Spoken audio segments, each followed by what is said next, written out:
काजी काहे मुंह फुला के बैठल बानी? बताई कौन कमी बा हमरा में? तो मुँह फुलावा के कहतारू। बताओ 5 महीना बियाह भइल। बताओ लड़का कहाँ से हो गइल हवे? अब हम तरह के ना रखेम। तू अपना घरे चल जा तो हम खुद ही मर जाए। ऐसे मत कहे, ई लड़का बड़ी खास बा हमार। भाग जा हमारा घर से खत्म कहानी हवे।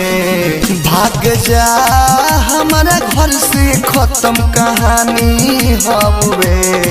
हई लड़का हमरा यारवा के निशानी हवे।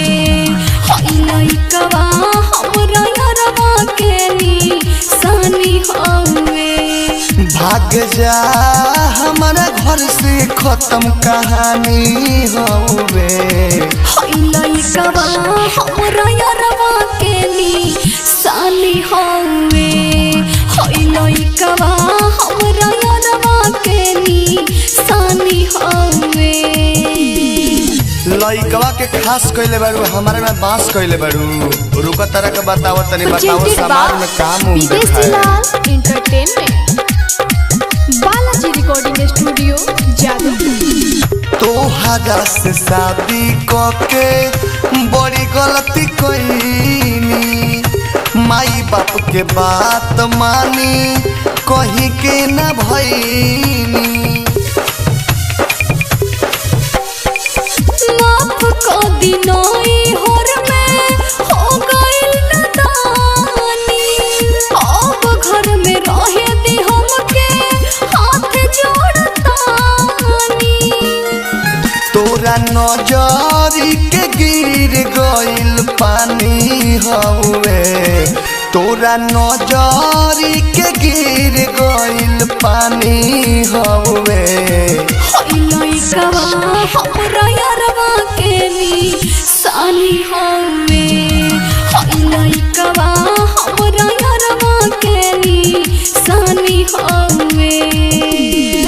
बड़ी यार कइले बारू। तारा यारो के फारतनी तोहरो के फारतनी इज्जत नाश क के धर दे। Presented by Videshilal entertainment.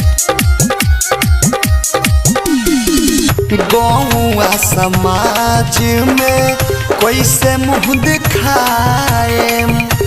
अन कर लइका के पापा कहाए।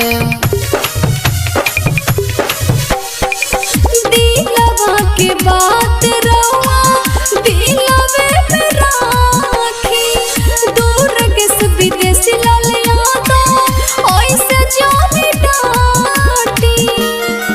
तोरा नजरी के गिर गइल पानी हवे।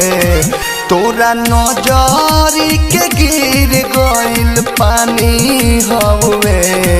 हई लड़का हमरा यारवा के निशानी हवे।